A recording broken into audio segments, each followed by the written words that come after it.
We are here tonight for the red carpet of OzLand, an independent movie that you don't want to miss, showing right here at Arena Cinema.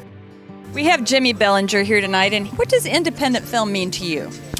Well, independent film to me is something that is very important because I feel like a lot of the most creative work comes out of it. I feel like that's where a lot of people get to shine because there's so much originality and creativity, and I think we're going to see with this film tonight that there's a lot that comes from it. Well, independent film, it really gets the sense of the movie because, there's a big blockbuster films that everyone goes to, and either you go to see it for the action or you go to see it for, the actors in the movie because they're so, big now. But I don't know, independent film is like the true film. It's just so good to see like the independent film community thriving, and I feel like that's what we need is like these unique films from different perspectives instead of like the commonality that we see from like all the popular films and everything. It's good to get an outside view. I'm really excited to see this one tonight, and I'm a little curious, I really am.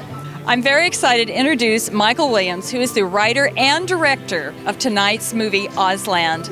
Michael, tell us how you came up with this idea of a post-apocalyptic world and a couple of guys, I guess, sort of bumbling their way through. Right. Well, it started back in 2010. I was watching a History Channel show where a commentator mentioned, what if someone had no frame of reference for history or religion but read a book and thought it was real? So I thought about that for a while, and I've always loved Wizard of Oz. So I thought about someone could, with no reference of history or religion in a post-apocalyptic world, they could find this book and find similarities in their world around them and see something they think is a scarecrow or they think is a Tin Man and start to think it's gospel. So it's kind of an allegory of what if this was this man's gospel. Where in the world did you find a set that would be a post-apocalyptic world?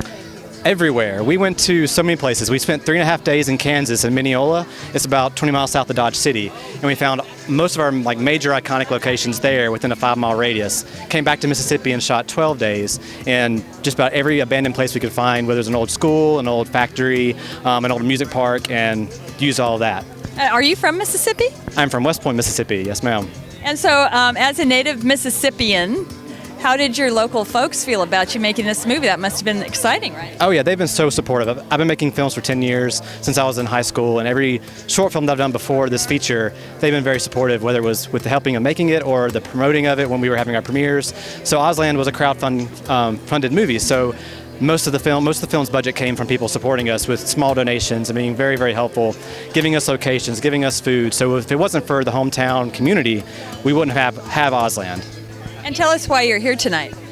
I'm a friend of the director, Michael Williams. I'm a Mississippi native. There's a small filmmaking crew in Mississippi, and so it's nice that we're all able to come out and support each other. And how did you get involved with OzLand, and what does that mean to you?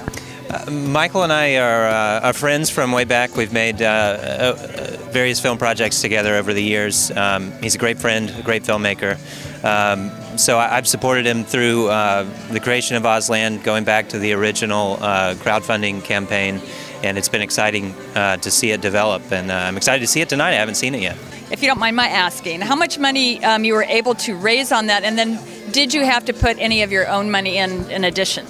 No, we were lucky enough to raise all the money we needed to. We had a grant from the Mississippi Film and Video Alliance. That was what kickstarted the process. And then we did an Indiegogo campaign to raise most of the other funds. And then about a tenth of the budget came from my last short film's premiere and merchandise sales.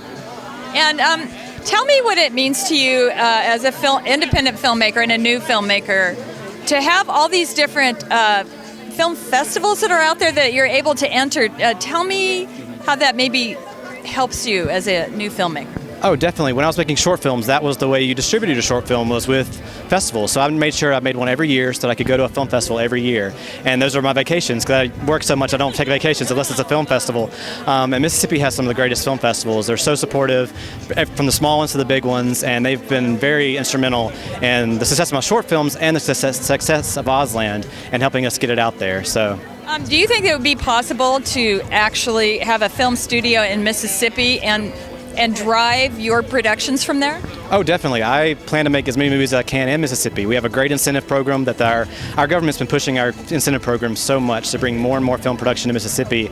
And I just hope to one day spend enough money to take advantage of the incentive, and that's my goal for the next film, to spend enough, take advantage of the incentive, and hopefully build an infrastructure there so that we can be self-sustaining and we can make Mississippi productions for Mississippi filmmakers with Mississippi cast and crew. One thing you would like the audience to take away from your movie? I would like them to take away that we're all the same. The two characters in the film are very different from each other, but they're both a part of me. They're both aspects of my own personality. So they are both me, even though they're two totally different people.